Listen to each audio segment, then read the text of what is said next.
안녕하세요. 방금 소개받은 유지상입니다. 저 잘 모르시죠? 네, 간단하게 소개를 하면 백종원 아시죠? 네. 백종원 한다고 그러시면 꽉 찼을 것 같은데. 근데 백종원 씨가 요즘 가장 열심히 하는 골목 식당이잖아요. 골목 식당, 골목에서 장사 안 되는 친구들 옆에서 조언을 해주고 이제 그런 프로그램인데 제가 하려고 흉내낸 겁니다. 제가 녹본동에서 위너셰프라는 브랜드로 외식 창업 인큐베이팅을 하고 있습니다. 어떤 일이냐면 식당을 하고 싶어 하는 사람이 식당을 오픈했다가 굉장히 많이들 망합니다. 망하는데 망할 거면 우리 공간에 와서 망해라. 임대료라든가 시설 사용은 한 푼도 안 받고 그냥 공짜로 공간을 다 식당으로 만들어 놓고 공짜로 3개월 동안 빌려주는 거예요. 예, 그 옆에 거예요. 예. 그래서 이제 3개월 동안 이제 영업하다가 망할 거 있으면 여기서 망해라가 1번입니다.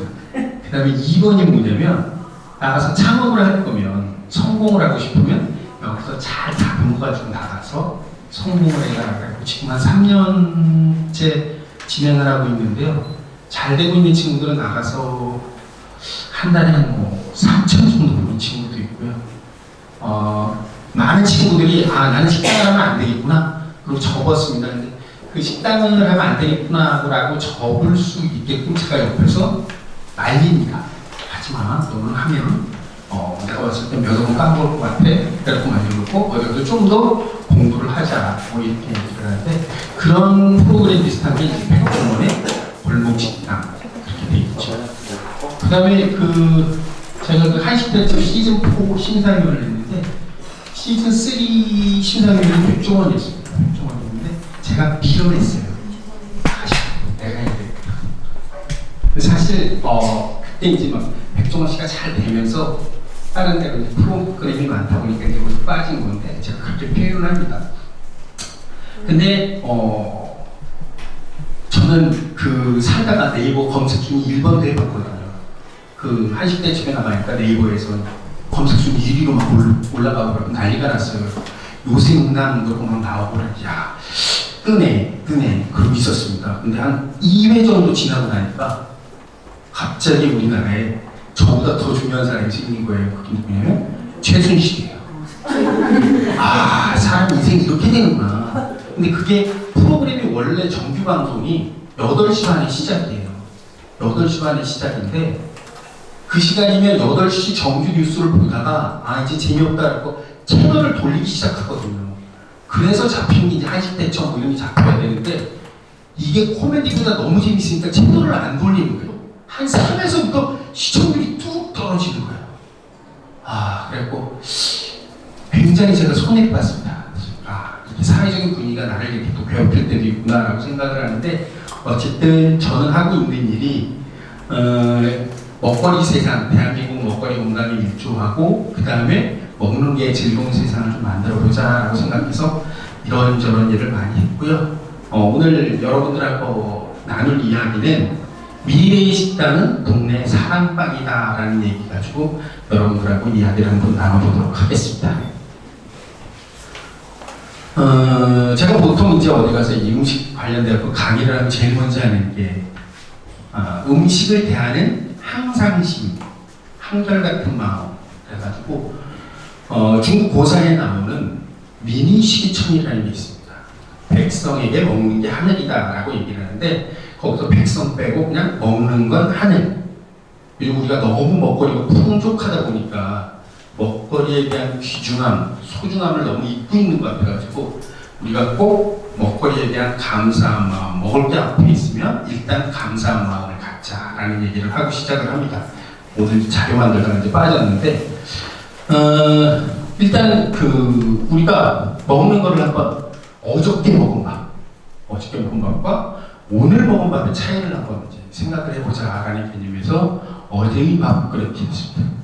어제 밥을 짓는 사람은 누구였냐? 밥을 짓는 사람은 엄마나 할머니나 누나 그리고 보통 가사노동이다라는 개념이 있었습니다. 그러면 그 밥을 지어놓으면 밥을 먹는 사람은 네, 아들, 딸, 남편, 부모, 우리가 보통 식구라고 얘기하는 사람들, 우리라는 개념 안에 들어가는 사람들이 먹게 되죠.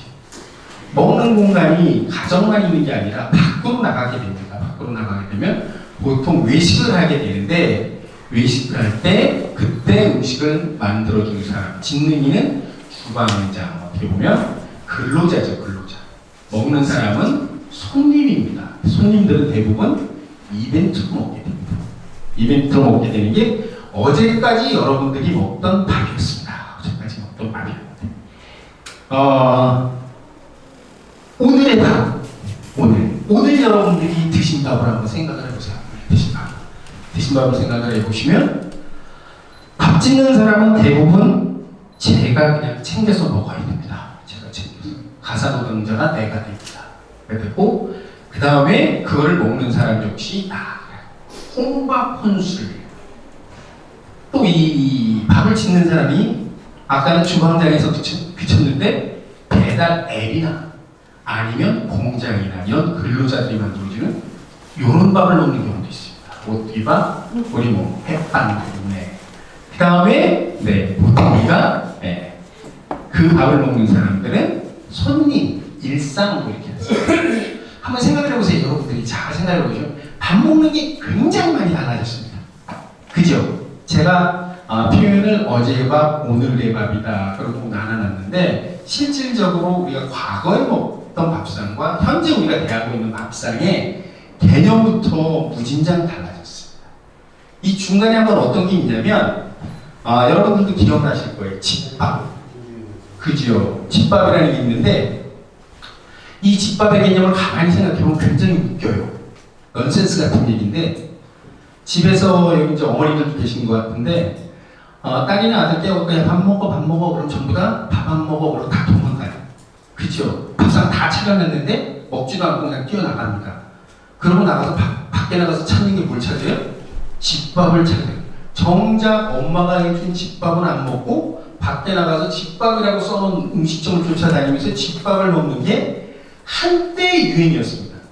그게 한동안 쭉 지나가다가 요즘은 여러분들이 그 뉴스나 이런 데 보면 집밥 얘기 별로 안 나와요. 한동안 그게 트렌드다 그래갖고 네, 우리 음식에 큰 기둥을 이룬다. 그리고 이게 미래 음식이다 라고 얘기가 나왔는데 사실상 가만히 봐보세요. 집밥이라고 우리가 생각하는 게 집밥이라는 거는 기존에 우리가 알고 있는 백반이에요. 백반하고 다른 점이 몇 개 있습니다. 몇 개가 있는데 대부분 똑같습니다. 선생님 어떠신 것 같아요? 백반하고 집밥의 차이점 뭐가 다른 것 같으세요?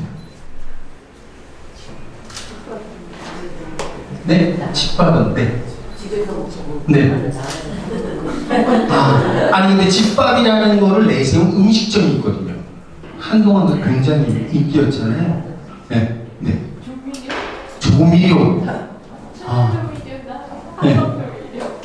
그쵸. 거기서 이제 대부분 많이 내세우는 게 집밥이라는 개념에서 집밥이기 때문에 우리는 조미료를 안 씁니다라는 얘기를 많이 했어요.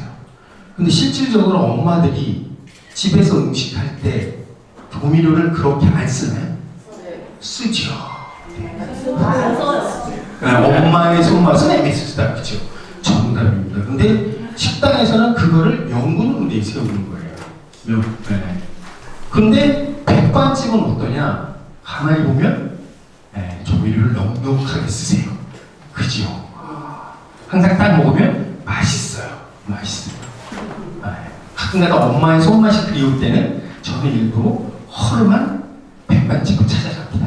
네. 그리고 또 다른 게 뭐가 있을까요? 집밥집은 굉장히 깨끗해요.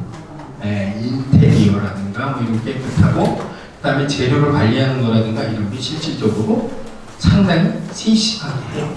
그래서 집밥을 트렌드로 나왔을 때 제가 사실상 백반에서는 6,000원이면 먹을 수 있어요.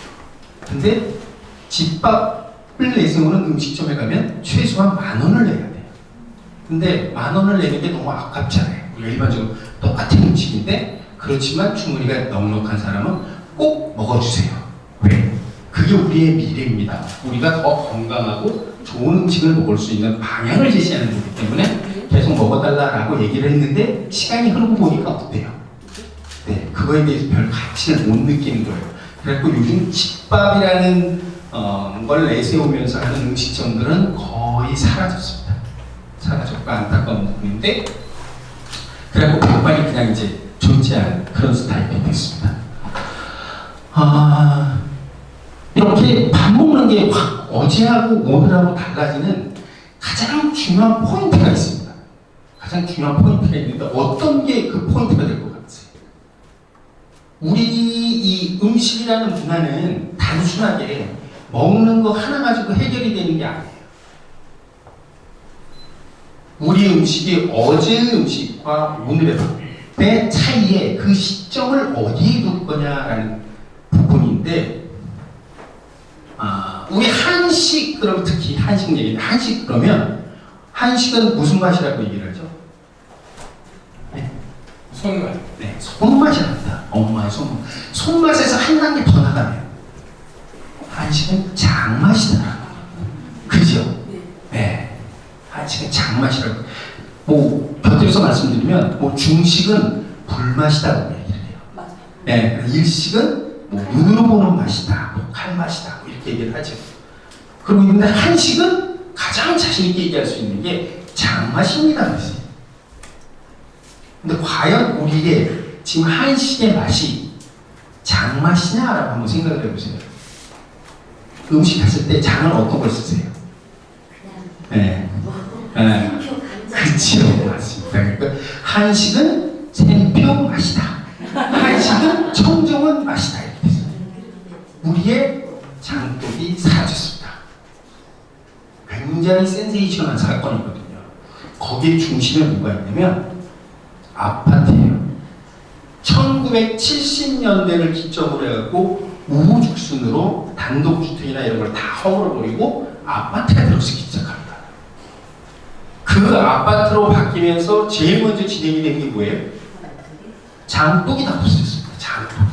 장독대가 사라지는 거예요. 그때부터 한식이라는 개념은 장맛이라는 거는 자신 있게 얘기할 수 없는 안타까운 요지로 변화가 되는 거죠. 장독이 깨지면서 그 다음에 어떤 문제가 생겼냐? 다음에 생긴 게 부엌이 없어져요. 부엌이 어디로 갔어요? 부엌이 아파트의 주방으로 바뀝니다. 근데 부엌이나 주방이나 똑같은 거 아니냐? 그죠? 똑같은 거 같죠? 다릅니다. 왜 다르냐? 부엌에서는 밥을 만드는 행위만 합니다. 주방에서는 음식을 만들고 먹는 행위까지 이루어져요. 그 전에는 우리가 부엌에서 음식을 해가지고 두레만을 들고 와서 안방에 와서 먹는 거예요. 그러니까 먹는 곳과 그 다음에 만드는 곳이 완벽하게 분리가 되어 있었어요. 근데 그 뒤부터는 이게 섞여버립니다. 섞여버리고 우리 그 밥상 있잖아요. 밥상. 예, 밥상이 어디로 가요? 날아갑니다. 없어졌어요. 밥상이 뭐로 바뀌었어요? 식탁으로 바뀌었어요. 가장 안타까워요. 저는 옛날에 우리 아버지 봤습니다. 우리 아버지 한성병 하셨어요. 네. 반찬이 마음에 안 들면 왜? 상한 거 이렇게 뭐지? 이렇게 얘기해도 되나? 이게 뭐지? 다 엎으셨단 말이에요. 근데 요즘 아버지들 없는 아버지들 있어요? 네, 식탁은 무거워서 못 들어요. 못 엎어요. 엎었다는 거 못 얻어먹고 여러 가지 있어가지고 어쨌든 간에 이 밥상이라는 문화가 사라지면서 우리 두레반이 깨지기 시작합니다. 그전에는 밥 먹는 곳과 밥을 하는 곳이 다르다 보니까 밥을 주는 시간이 정해져 있습니다. 그러니까 아침 밥상을 딱 차려놓으면 전부 다 그 시간에 집어야 돼요. 다 같이 먹어야 돼요. 그죠? 근데 요즘은 누구에 맞춰요? 네? 엄마한테? 그럼 본인이요? 거기에 제일 중심 있잖아요. 수험생한테 맞춰서 밥을 엄마가 이렇게 차려놓으면 누구든 와서 편안하게 먹어요. 그래서 우리의 그 밥상머리 교육이라는 게 사라집니다. 아버지랑 같이 밥 먹으면서 인생은 이렇게 사는 거야. 아빠가 어저께 이런 사람을 만났는데 이런 좋은 얘기를 들었어. 같이 공부했으면 좋겠어. 이런 얘기도 하고 그랬는데 이제는 뭐예요?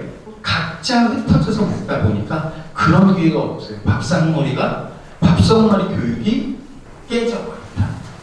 그러다 보니까 자기가 시간 되는 데에 와서 먹으니까 어때? 혼자 밥 먹는 게 전혀 어색하지 않아요.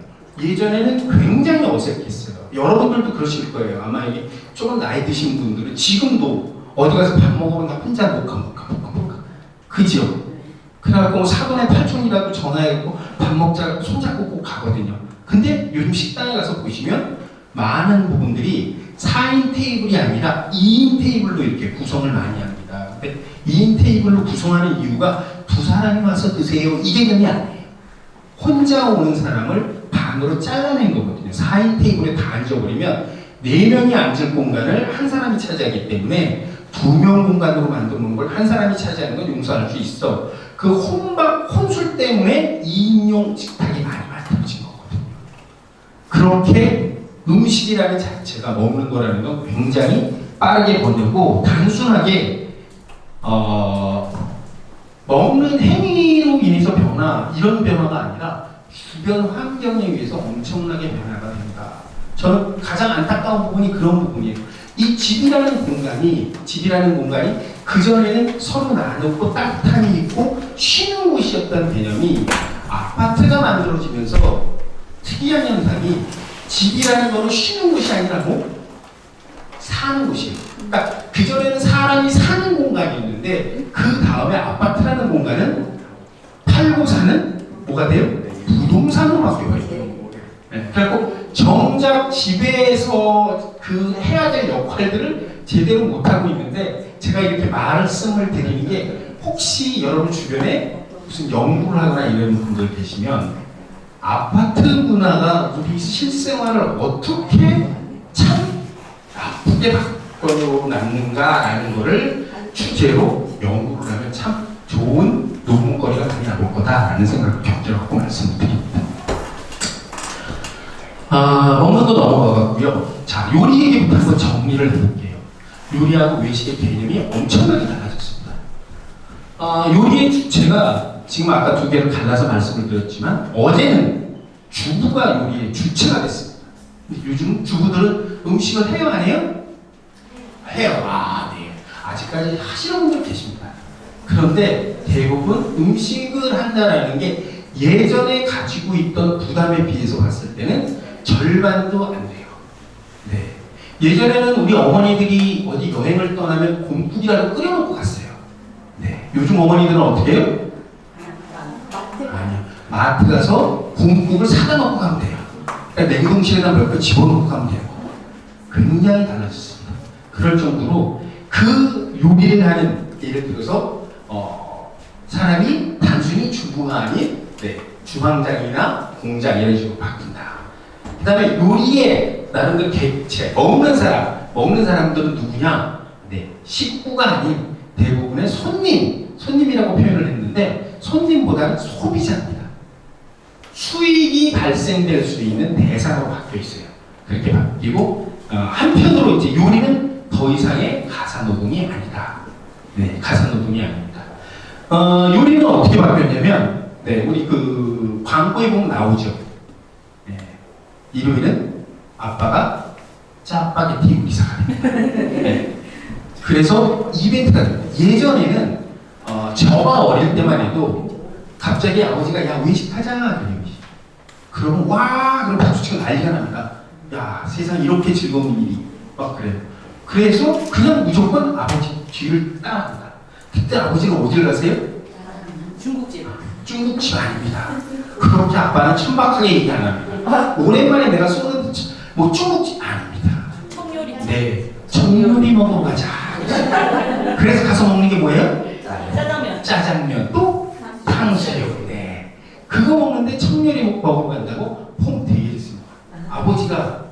아버지가 틀림없이 어디서 쓸데없는 뒷돈이 생기거나, 그죠? 아니면 엄마가 개를 탄 날 먹는 굉장한 이벤트였습니다. 아니면 저 같은 경우에도 졸업식에 남이 졸업식 따라가가지고 안 와도 되는데 걔 따라가고 축하한다고 가갖고 짜장면 한 그릇 얻어먹는 게 굉장히 즐거운 일이었잖아요. 근데 요즘은 아버지가 예를 들어서 야 이번 주말에 어디 가서 밥 좀 먹지. 그럼 대번에 애들이 뭐라 그래? 스파게티. 네? 약속 있어요. 약속이 써 있습니다. 근데 또 있습니다. 메뉴를 꼭 물어봐요. 뭘 먹을 건데? 뭘 먹을 건데? 그래갖고 자기가 마음에 안 들어. 그럼 아웃이에요. 갑자기 약속이 생깁니다. 나 그날 뭐 시험 공부해야 돼. 뭐 이런. 그래서 외식이라는 게 옛날만큼 환호성을 지를 그런 칭찬받는 일이 아니에요. 좋아하는 일이 안 되고.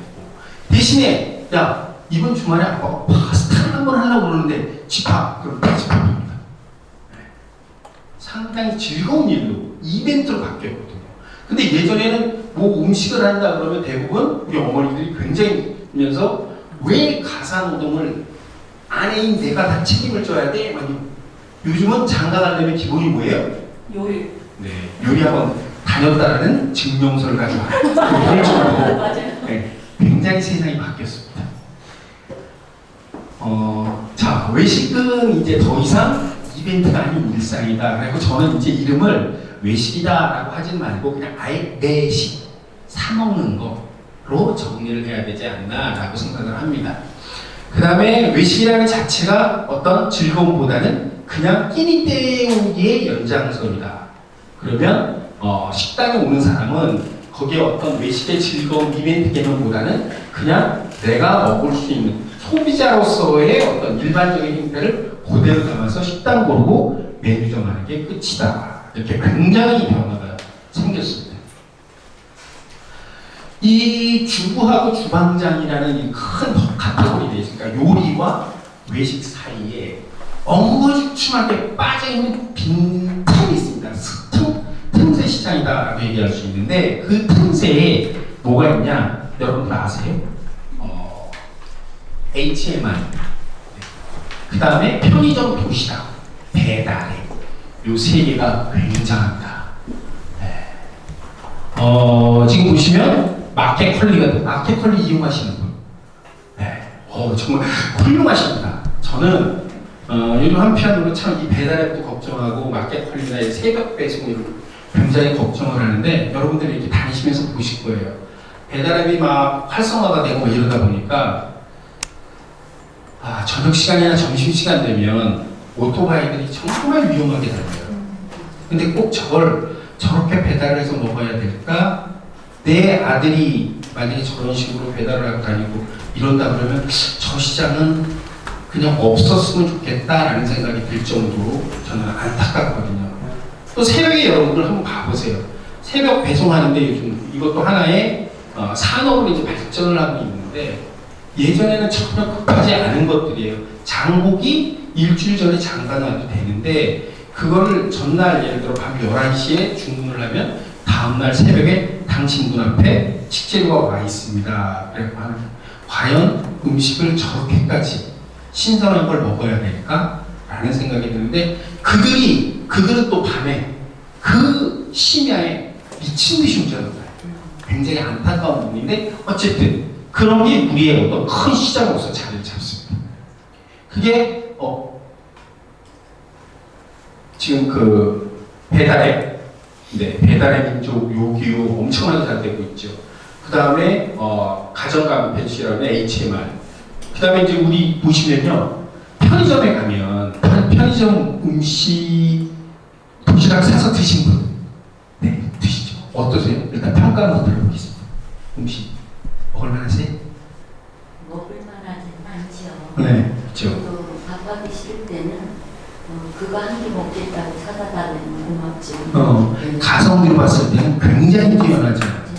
네, 근데 사람들이 편의점 음식을 굉장히 걱정들을 많이 하세요. 근데 제가 처음에 가기 시작하면서 말씀드렸잖아요. 먹는 건 한계다라고 말씀을 드렸는데 아마 가성비나 아니면 위생적인 문제로 봤을 때는 편의점 도시락이 최고입니다. 여러분들이 생각을 해보세요. 지금 CU가 전부가 한 2만 개가 되고, 그 다음에 GS25가 한 2만 개가 돼요. 엄청나게 많은데, 저기서 도시락 하나 먹고 사고 났다. 2만 개 정도 다 문 닫아야 돼요. 굉장히 신경 써서 관리합니다. 음식을 이렇게까지 관리할 수 있구나라는 생각이 들 정도로 철저하게 관리를 합니다. 근데, 그런 많은 사람들이 얘기해요. 저기에다가 뭐, 방부제 많이 넣고만. 그렇게까지 늘 가치가 별로 없습니다. 근데 아르바이트 한 사람들 이제 알잖아요. 어머니들도 예를 들어서 아들 편의점 갔다 올 때 보면 뭐 이상한 거 잔뜩 들고 오잖아요. 유통기간 지난 거, 너 가지고 먹을 수 있으면 먹어라. 그래서 가지고 와가지고 그거 막 먹고, 제발 그거 좀 그만 먹으라고 막 엄마들이 화내고 그러는데, 그래도 괜찮을 정도로 상당히 관리를 잘하고 있습니다. 그런 또 편의점 도시락. 그러니까 전체적으로 봤을 때 1차는 장 보고 손질하고 이런 수고를 덜어주는 그런 시장이 생겼고요. 이런 게 그 귀차니스트들한테는 요리의 해방구가 됐다, 이렇게 말씀을 드릴 수 있습니다. 자, 한번 볼게요. 우리 HMR 시장, 즉석 간편식 시장이 2011년에 한 8천억 정도 되는 시장이요. 8천억 되는 시장이 2019년, 18년, 19년 이럴 때 거의 10배가 아니라 한 5배 정도로 시장이 확 큰 거예요. 3조. 지금 올해 4조, 그 다음에 내년에 5조까지 올라간다라고 얘기가 나오고 있습니다. 근데 어떻게 보면 요리하기가 굉장히 편해졌어요. 예전에는 배추를 한 통 사갖고 이거 어떻게 처리해야 되나고 막 고민해갖고 배추 한 통 사면 반 통 김치에 먹고, 그 다음 반 통 가지고 배추국도 끓여 먹고, 반 통 또 쌈 싸 먹고 그래갖고 뭐 여러 번 먹었는데, 이제는 딱 내가 필요한 만큼만 이게 양념하고 완벽하게 딱 준비가 돼 있잖아요. 내 손맛을 내기가 좀 어렵다라는 부분이 있지만 어쨌든 거기까지 정리해주기 굉장히 고마운 일이고, 사실상 어떻게 보면 재료의 로스가 오히려 적어요. 네, 그런 장점도 가지고 있고, 그러다 보니까 계속 늘어나고 있습니다. 편의점 도시락 시장도 보면 2013년도하고 18년도하고 거의 800억 정도 되던 시장이 3,500 시장, 4,500 깡쭉깡쭉 뛰고 있습니다. 뛰고 있고. 네. 그 다음에 또 더불어 가지고 배달의 민족 주문건 수도 보면요, 2014년 5월에 500만도 안 되던 게 지금 작년 말에 2,700만 건이다라고 할 정도로 어마어마하게 늘고 있습니다. 저는 처음에 저 배달의 민족 생각할 때 저게 될까 생각을 했었어요. 근데 놀라운 게 뭐냐면, 그거는 정말 이 요즘 젊은 친구들의 개념을 제가 이해를 못한 거였어요. 옛날에 어릴 때 엄마한테 돈 달라고 그러면 얼마 달라고 그랬어요? 돈 달린 적 없어요. 엄마가 그냥 갖고 싶으면 너 그냥 저기서 금고에서 마음껏 꺼내가라고. 10원 세대였어요? 10원. 네. 10원. 네. 우리 어머니는 얼마 달라고 그랬어요? 돈 달랄 거 없었지, 아예. 네. 어떤 이 나이가 나옵니다. 나 100원 달라고 그러던 사람, 저는 100원 달라고 그랬어요. 엄마 100원만. 네. 근데 요즘 친구들, 요즘 20대나 이런 친구들은요, 기분이 뭐냐면 엄마 1,000원만이에요. 미래의 식당은 양분화가 됩니다. 양분화가 되는데 대기업, 대형 프랜차이즈 중심의 시장이 형성이 됩니다. 예를 들어서 신세계 백화점에서 하는 올반이라든가, 네, 그다음 CJ가 하는 비비고라든가, 이런 브랜드를 가지고 있는 게 있고, 아니면 아주 대형 프랜차이즈 있어요. 예를 들어 BBQ라든가 이런 데들 있잖아요. 그런 데들이 중심이 된 큰 시장이 하나 형성이 되고, 나머지 반대 시장은 어떤 시장이냐면 굉장히 소규모 시장입니다. 제가 그걸 얘기하는 게 뭐냐면 두리식당이라고 얘기해요. 두 사람이 영업하는 식당. 요즘 우리가 식당 가면 이모님들 한 7, 8명이 이렇게 왔다 갔다 하는 식당들 있잖아요. 그 중간형 식당은 전부 다 없어져요. 왜 없어지냐면 환경이 굉장히 나쁩니다. 거기서 가장 중요한 게 뭐냐면 인건비 문제예요. 인건비를 줄 수 있는 환경이 안 돼요. 예전에는 식당에서 잘하면 대박 났다 그러면 정말 어떤 식당 같은 경우에 한 달에 몇 천만 원씩 이렇게 벌었는데, 이제는 그렇게 벌 수 있는 구조가 안 됩니다. 되게 힘들어요. 그렇기 때문에 자기가 일한 만큼 가져가는 그런 새로운 시장이 형성이 됩니다. 그 시장이 제가 말씀드리는 두리식당이라는 개념인데, 부부가 같이 하던가, 아니면 자매가 하던가, 아니면 친구가 하던가, 그 그래서 중간에 점심시간인데 점심이나 저녁에 집중적으로 손님이 몰리는 이 식당은 아주 특이한 형태예요. 일정하게 처음 문 열자마자 끝날 때까지 손님 계속 오는 게 아니라 점심에 몰렸다가 저녁에 몰렸다가 이렇게 되거든요. 그러면 점심시간에 필요하면 그때 아르바이트를 한 명 쓴다든가 저녁에 아르바이트를 쓴다든가 이런 식으로 정리하는 그런 비슷한 모습의 식당들은 여러분들이 아마 일본 여행을 하셨다 그러면 많이 보셨을 거예요. 이렇게 동네 지나가다 보면 굉장히 조그만데 오밀조밀 재밌다. 그리고 들어가서 보고서 독특하네 나름대로 네, 이런 것들을 갖춘 그런 식당이 우리 식당이다. 지금 여러분들 보시면 아시겠지만 우리가 흔히 나가서 볼 수 있는 모든 그 브랜드들입니다. 대표적인 예를 하나 들어볼게요. 예전에 저 어릴 때는 빵을 둘 중에 하나 있어요. 먹을 수 있는 빵을 골라 먹는 게. 삼립빵? 네, 또. 샤니빵. 네, 삼립빵이냐 샤니냐 이 둘 중에 하나 있어요. 요즘 우리 아이들은 둘 중에 하나 뭘 먹어요? 빵을? 파리바게뜨. 그렇죠. 파리바게뜨냐 뚜레쥬르 이렇게 정리가 돼 있어요. 똑같이 가는 거예요. 옛날에 공장에서 생산하는 양산빵이고 지금은 윈도 베이커리라고 얘기를 하지만 개성을 가지고 있지 않은 대기업에서 중심이 되어 있는 프랜차이즈 형태의 그런 점포에서 직접 굽는다 하더라도 그런 빵을 먹는 그런 시스템이 됐다라는 말씀을 드릴 수 있고요. 그 다음에 보면 자영업 식당 여러분 이렇게 가서 보시면 자영업 식당들은 굉장히 문을 빨리 닫을 거예요. 우리가 가서 그 대기업 중심의 대형 프랜차이즈라든가 요즘은 이제 뭐 백종원의 새마을 식당 같은 경우에도 이제 조금 뭐라고 할까 기업화됐다고 얘기를 할까 굉장히 확산이 크잖아요. 그런 식당이 있는데 그 안에서 나만의 식당을 풀어가는 데들은 갈수록 적어져요. 문 닫고 또 사실 오래전부터 해오던 백반집이나 이런 데들은 1차적으로 재개발을 하면요 전부 다 빠지잖아요. 다른 데 가서 오픈을 안 합니다. 자식도 어머니 이제 그만 고생하시고 좀 쉬세요 그래가지고 음식점을 안 해요. 그래서 그런 식당들이 사라져가는 게 굉장히 안타까운데 그런 식으로 변하고 있죠.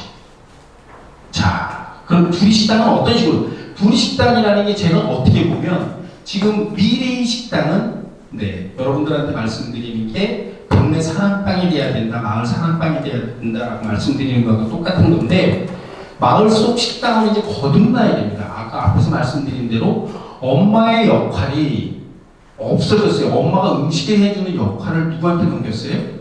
동네 주방장한테 맡겼습니다. 그 일을 주방장이 받아야 됩니다.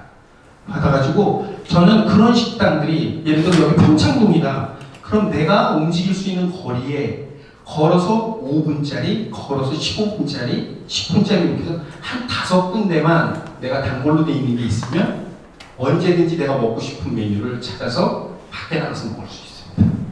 그죠? 근데 거기서도 또 재능이 뭐냐, 메뉴가 일정하게 딱 정해져 있는 집도 있는가 하면 주방장 추천 메뉴 뭐 그래갖고 일명 일본어 쓰면 좀 그렇지만 오마카세 그래서 가는 음식점들 가면 전혀 상상하지도 못했던 식재료를 가지고 오늘은 이런 게 준비가 돼 있으니까 한번 드셔보실래요? 우리가 예전에 엄마가 해주는 밥에 오늘 집에 막 가면서 우리 어머니가 오늘 밥을 반찬을 뭐 해놨을까? 라고 막연하게 기대를 갖고 가서 먹는 그런 기분으로 그대로 전달을 해주거든요.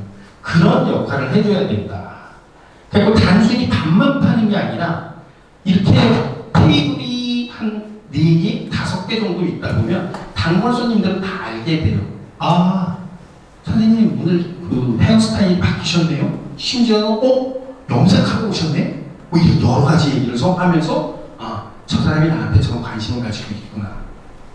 그런 어떤 정을 나누고 그러다 보면 이 얘기 저 얘기하다 보면 이번에 우리 애가 대학 입시를 준비하고 있는데 걱정이다 하고 나면 입시가 있기 전이나 이럴 때 되면 예를 들어서 주방장이 따로 도시락을 하나 이렇게 딱 준비해가지고 입시생 갖다 주세요.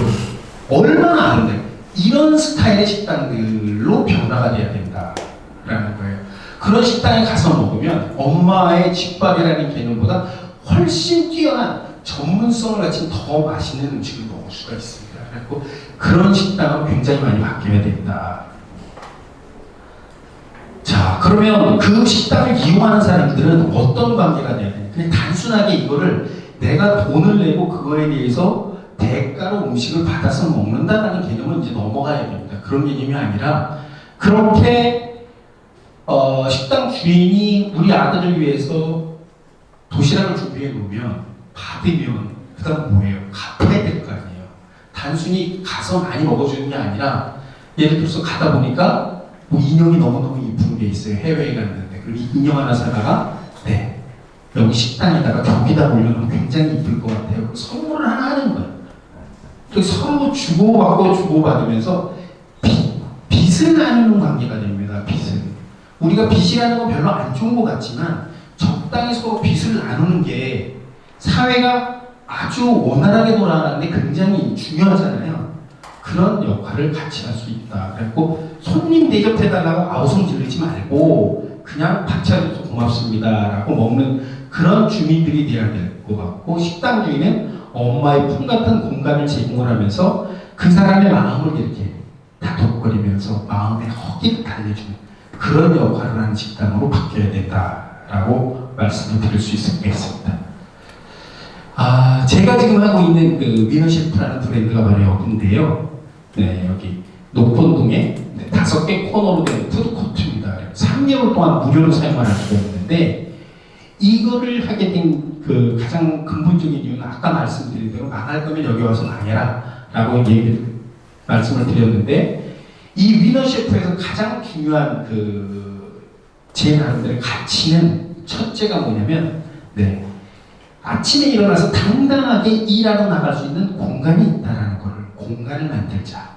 그 다음에 두 번째는 뭐냐면 한 달 동안 열심히 일했더니 최소한 먹고 살 수 있는 그런 기본적인 생활비가 나온다. 그리고 일터하고 거기에 따른 돈의 어떤 그것들이 보장될 수 있는 이런 겁니다. 그래서 이 일을 제가 열심히 하는 게 지금 이런 겁니다. 지금 말씀드린 대로 동네 곳곳에 작은 식당들이 생겨서 그 식당들이 우리의 허기진 엄마들이 해주던 밥에 그 허기를 채워줄 수 있는 그런 식당으로 발전했으면 좋겠다라는 개념에서 제가 지금 이거를 하고 있습니다.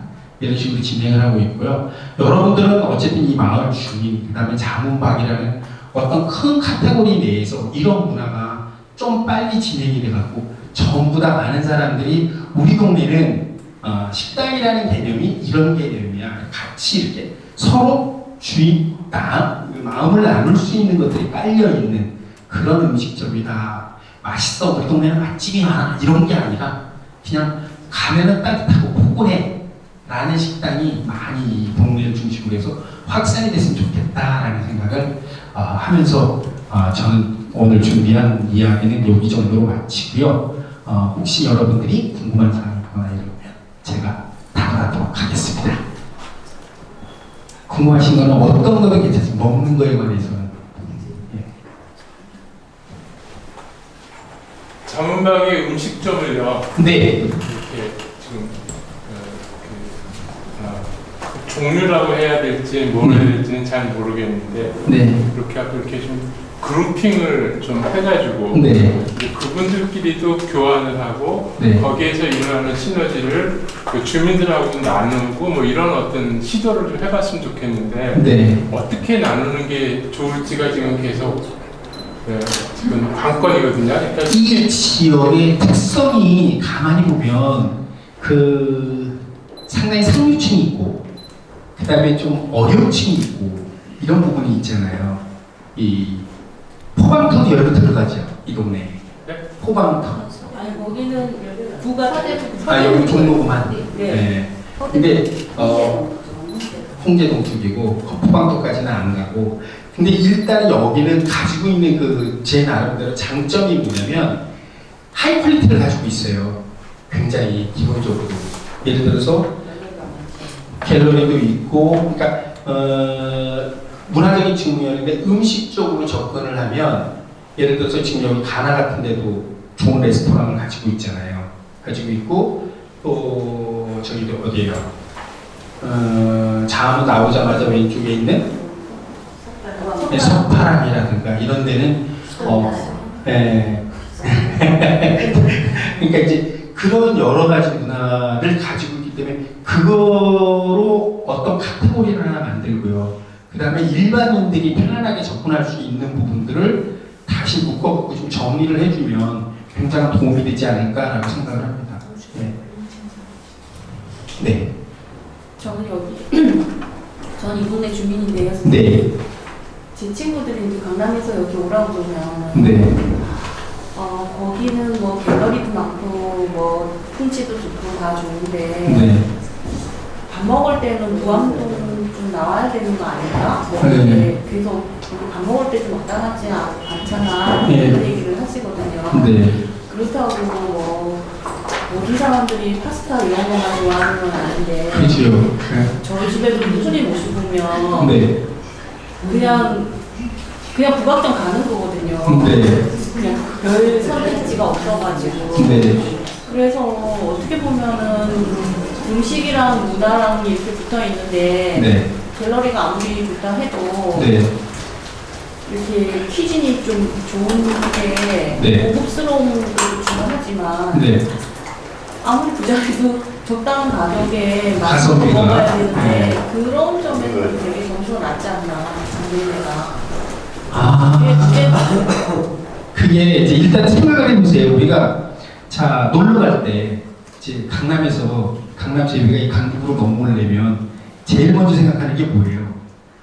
문화적인 소양이 뛰어난 사람들은 예술적인 소양이 뛰어난 사람은 미술관을 찾겠지만 보통 중급에 있는 사람들은 먹을 것부터 챙겨요. 그죠? 우리가 옛날에 어릴 때 자 우리 저기 뭐 물놀이 가자 그럼 아버지가 가장 먼저 하시던 일이 뭐예요? 속단지부터 딱 챙기는 거야. 아버지가 하시는 일은. 그러니까 우리는 어디를 가게 되면 제일 먼저 머리에 떠올리는 건 거길 가면 뭘 먹지? 뭘 먹을 게 있을까라는 생각을 많이 해요.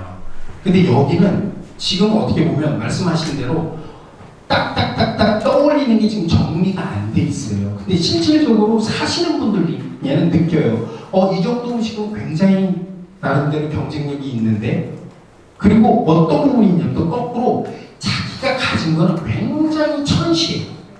제가 그 중앙일보에서 20년 넘게 근무를 했는데 그때 가끔가다 이제 많이 듣는 얘기가 그거예요. 우리 주변 내 옆에 있는 동료 기자가 그 얘기를 해요.